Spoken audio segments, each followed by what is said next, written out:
Hello, this is Billy Core from the Carolina Circle Mall Wiki. Tonight is Tuesday, February the 11th of 2014. About 12 hours to go until the snowstorm of the century strikes North Carolina. This might be my last video. I might be dead tomorrow, so I hope y'all remember me well. But anyway, about a month ago I made a video where I made a certain upgrade to this Packard Bell Legend 822 CDT. You see, I was wanting to dual boot it with Windows 95 and Windows for Workgroups 3.11, but I didn't want to do a software dual boot because that's just a little too cluttery and sometimes unreliable, not to mention it messes up your drive letters. So I was seeing there was a way I could hot swap. Now, since last summer I've been using a compact flash adapter in here to use a compact flash card as storage instead of a physical hard drive, which is a lot more reliable, especially considering how these old hard drives from the 90s are starting to die off now. So since I figured I'm going to be keeping this Packard Bell for hopefully the rest of my life, I figured it would make a good upgrade to put a CF card in here to give it a little bit of extra longevity. Now, with that said, I decided to use this to my advantage. When I was on eBay, I found a little card that you put into the back of your computer. It goes into one of the expansion slots. It doesn't plug into an ISA or a PCI slot or anything.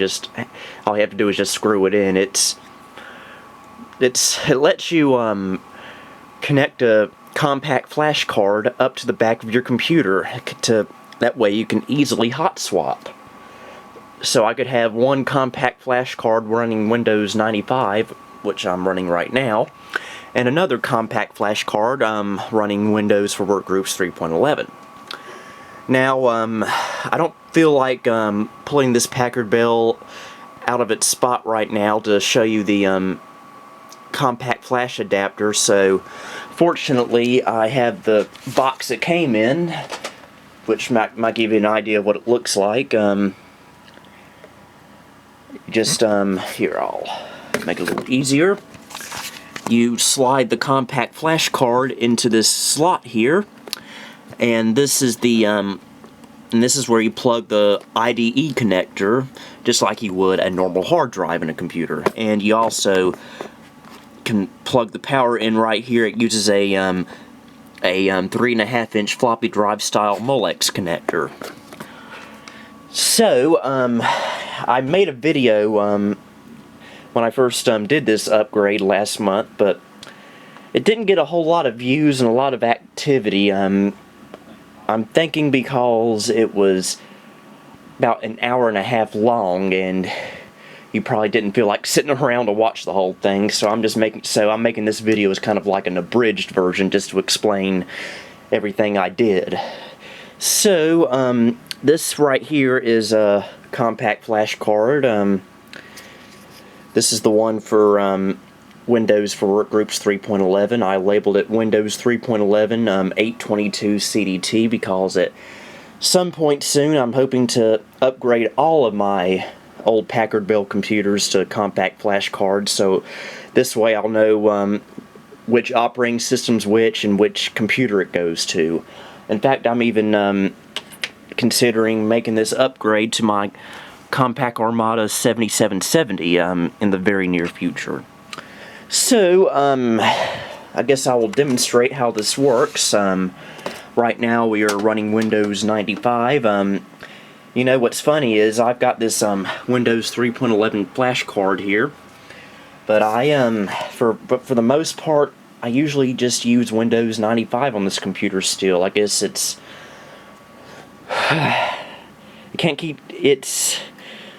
it's what I'm used to, I guess. And plus, this is the operating system I grew up with. This is the operating system that originally came with this computer back in 1995 when I first got it. So I guess I just feel much more comfortable using Windows 95 on here, but Windows 3.11 is available whenever I need it, which is really nice because Windows 3.11 is also a really nice operating system. So first, obviously what we need to do is shut the computer down.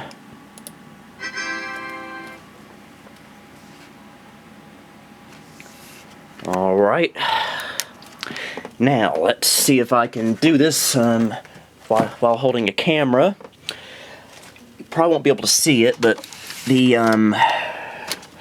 adapter on the back of here has a little eject button, which will release the compact flash card that's in here, and it just popped out. And here's the Windows 95 flash card. It's the same as the 3.1, same model and everything. There's the Windows 95 compact flash card, and we'll put the Windows 3.11 up next to it. Who would have thought a computer like this could one day run on a drive as tiny as these? So we'll pop the 3.11 in here, and it goes in with the label part facing to the left from the perspective we're seeing right now. So it takes a while to find it. Alright, I think we got it in there. So let's turn the computer back on, and I will prove to you that this computer will not explode upon doing this. Alright, memory test. Man, I love that floppy sound.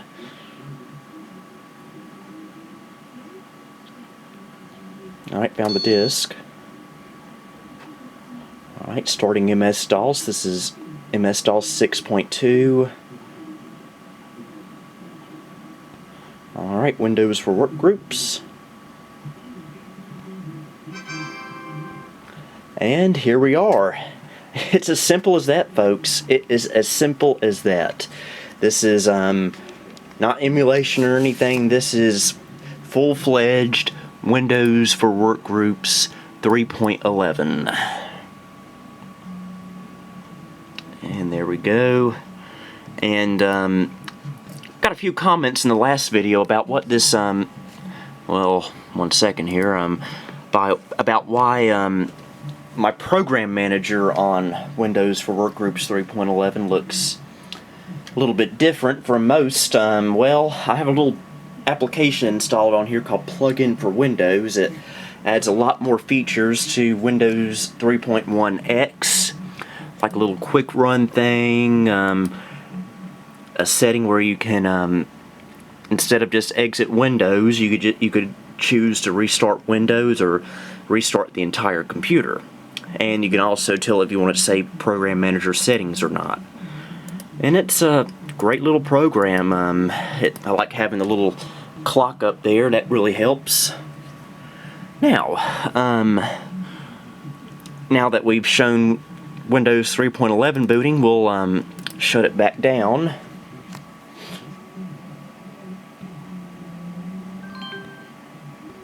Okay, we'll turn it back off. We'll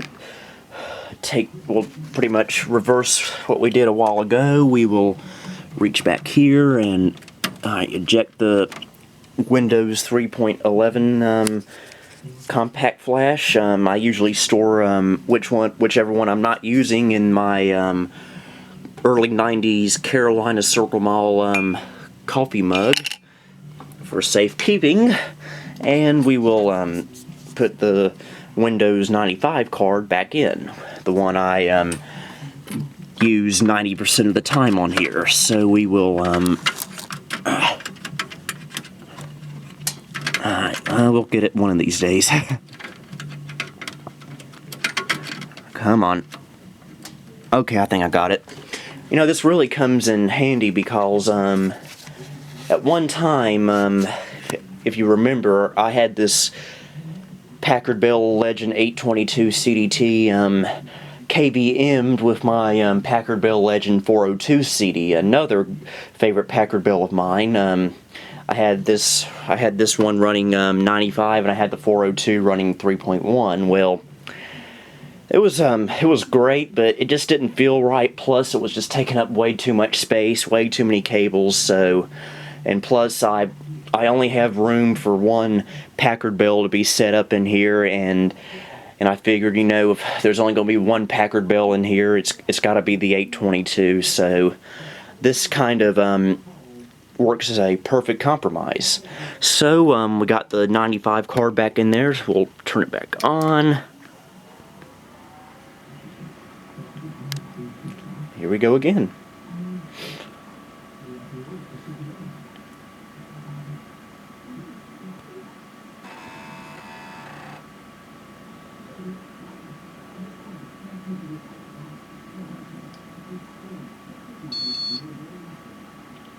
And starting Windows 95. Yay, Windows 95!